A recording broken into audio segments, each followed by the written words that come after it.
सास का घुंघरू एक अनमोल घुंघरू सास के जीवन में एक बहुत ही खास और प्रिय वस्तु थी, उसका घुंघरू। यह एक साधारण सा लेकिन बेहद खास घुंघरू था। सास के जीवन के कई खूबसूरत और दुखद पलों में यह घुंघरू उनका साथ निभाता था और उसे हमेशा हिम्मत और आशा देता था। अगर आप अपनी माँ से प्यार करते हो और उनको हमेशा खुश देखना चाहते हो तो चैनल को सब्सक्राइब करो, लाइक करो, हर हर महादेव कमेंट करो। बहुत ही जल्द आपको खुशखबरी मिलेगी। प्लीज वीडियो को लास्ट तक जरूर देखें। अब आगे सुने। गांव के किनारे एक पुरानी हवेली थी जिसमें सास देवी का घर था। सास देवी का नाम सरिता था और वह एक सुंदर, सजीव और जीवन में खुश रहने वाली महिला थीं। लेकिन उनके चेहरे पर जो चमक थी वह उनके भीतर के उस अद्भुत जज्बे और मजबूत इच्छा शक्ति का परिणाम था।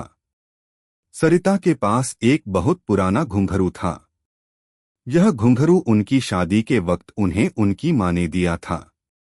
शुरुआत में यह घुंघरू एक साधारण साज था जिसे उन्होंने एक बड़ी उमंग और आनंद के साथ पहना था। लेकिन समय के साथ यह घुंघरू उनके जीवन का एक अभिन्न हिस्सा बन गया। जब भी सरिता दुखी होती, इस घुंघरू की झंकार उन्हें राहत देती और एक नई उम्मीद का संचार करती। यह घुंघरू जैसे उनके जीवन का साथी बन गया था। दुख और चुनौती। एक दिन सरिता की बहू नंदिनी कुछ दिनों से बहुत चुपचाप और उदास दिख रही थी। उसकी आंखों में एक अजीब सी चिंता थी और सरिता ने महसूस किया कि कुछ ठीक नहीं है। नंदिनी की यह उदासी उसे भी परेशान करने लगी। एक दिन सरिता ने नंदिनी को पास बुलाया और पूछा, बिटिया क्या हुआ? तुम बहुत चुपचाप रहती हो, क्या कुछ परेशानी है? नंदिनी ने धीरे से कहा, माँ, मैं सोच रही हूँ कि क्या हम सच में अपने सपनों को पूरा कर सकते हैं? क्या हम अपनी जिंदगी में खुश रह सकते हैं? या फिर हमें हमेशा अपने परिवार के लिए कुछ न कुछ कुर्बान करना पड़ता है?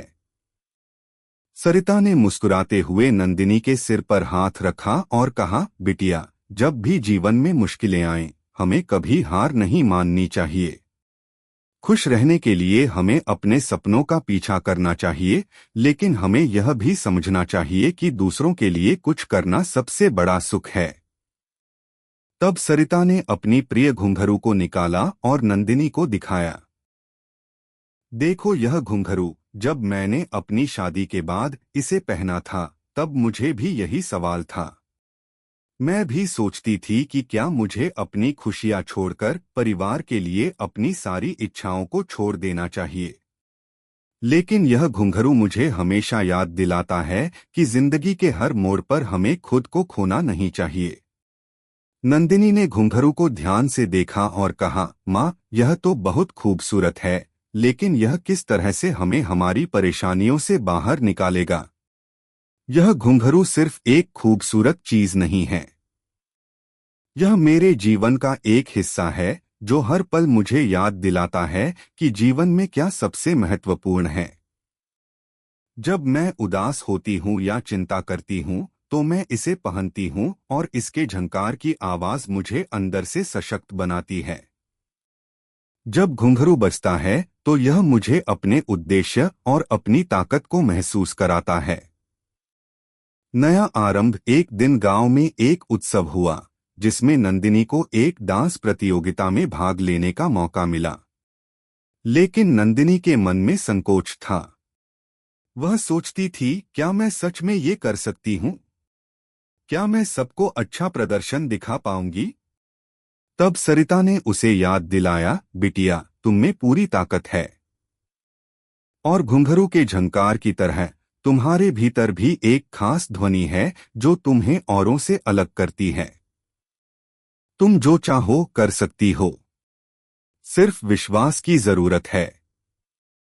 नंदिनी ने सरिता के शब्दों को अपने दिल में बैठा लिया और अगले दिन प्रतियोगिता में हिस्सा लिया। मंच पर जाते ही नंदिनी ने सरिता के घुंघरू की झंकार की कल्पना की और अपने नृत्य में आत्मविश्वास और ऊर्जा भर दी। उसका नृत्य न केवल दर्शकों को मंत्रमुग्ध कर गया, बल्कि वह प्रतियोगिता भी जीत गई। सास का आशीर्वाद। जब नंदिनी प्रतियोगिता जीतकर लौटी तो सरिता ने उसे गले लगाया और कहा, मैंने कहा था ना, तुम में वो ताकत है।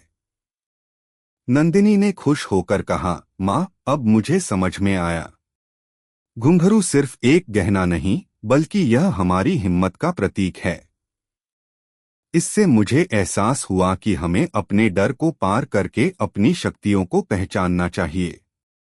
सरिता ने मुस्कुराते हुए कहा, बिल्कुल बिटिया, और याद रखो, जब तक हम अपने अंदर की आवाज को सुनते हैं, कोई भी परेशानी हमें हर नहीं सकती।